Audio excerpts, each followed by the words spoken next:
Hi, I'm Dr. Mary Barbera, autism mom, board-certified behavior analyst, and best-selling author.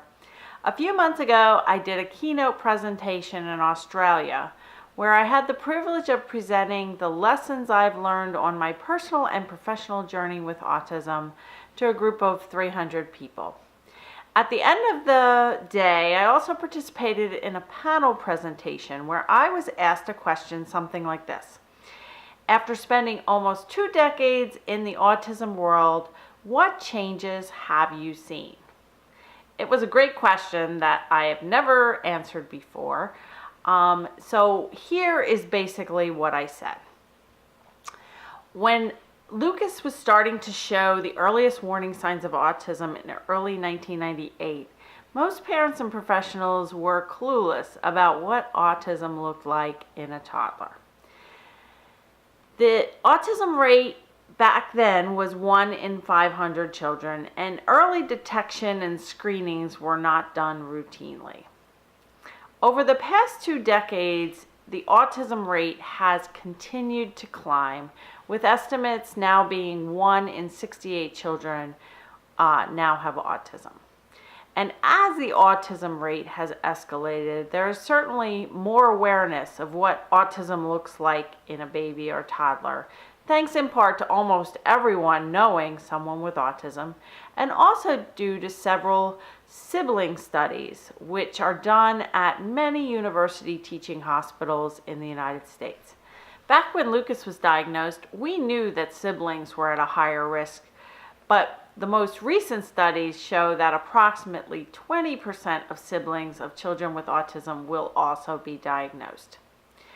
While I've seen more awareness of autism and less stigma attached to getting the diagnosis early, the waiting lists for autism evaluations are several months to up to 2 years long. After getting diagnosed with autism, children often must wait additional months or years to get treatment started too. One positive change is that more insurance companies are covering ABA treatment, but the early intervention system, which services kids under 3 in the United States, usually does not include providing kids with the most evidence-based treatment, which is early intensive behavioral intervention. And this is needed 20 or more hours per week. And this is not being offered for the majority of toddlers in the United States.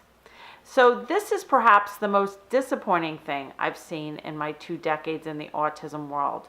Very young children with early warning signs of autism who might be in waiting lists for a diagnosis are receiving the same crappy services that Lucas received when he was 2, such as 1 hour of speech therapy, an hour of occupational therapy, and maybe an hour of teacher time too.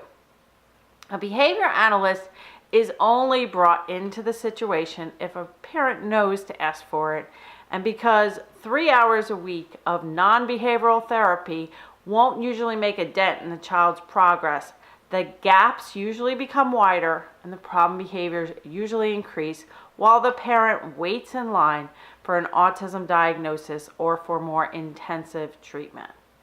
Since the brain is most plastic early on, we continue to miss this critical window of time when kids can make the most gains. This had happened 2 decades ago and continues to happen now, which breaks my heart. Because of the dramatic increase in children with autism since the early 90s, school systems are stressed more so than ever, and more so than they were 2 decades ago. And the adult systems in the United States are ill prepared for the influx of adults with autism that have already begun. So in summary, I've seen a few changes in the past 2 decades in the autism world, and most of them are not positive. There's been a huge increase, and the number of children with autism is now estimated to be about 1.6 million children in the United States having autism. With this rise in autism, there are very long waiting lists for evaluations and treatment. Children with early warning signs of autism continue to not be treated with early intensive behavioral treatment and instead are receiving 1 to 3 hours per week of eclectic treatment, usually during this most critical time of their development. And the school and adult systems are stressed trying to meet the complex and varied needs of children and adults with autism. This blog is sounding pretty depressing, so let's not end with all doom and gloom. I'm tired of waiting for the systems to change, and I've set a new goal to turn things around for 2 million kids with autism by 2020 through online training and advocacy. I want to teach parents and professionals how to treat and hopefully reverse the earliest warning signs of autism. And I want to help both parents and professionals learn how to better teach their children and clients who are already diagnosed, with the goal to help each child and adult reach their fullest potential and to be as happy as possible. You can help me by joining my movement at marybarbera.com and spreading the word to every parent and professional you know to do the same. Let's not let another 2 decades go by without major positive changes for everyone. Thank you for listening, and I'll see you next week.